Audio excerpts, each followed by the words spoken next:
என் தாழ்மையில் என்னை நினைத்தீ, என் ஏழ்மையில் என்னை கண்டீ.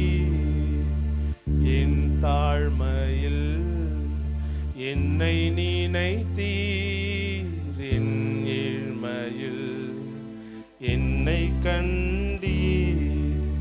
என்னில் அடங்கா நன்மைகள் செய்தி, நன்றி ஏசையா. என்னில் அடங்கா நன்மைகள் செய்தி, நன்றி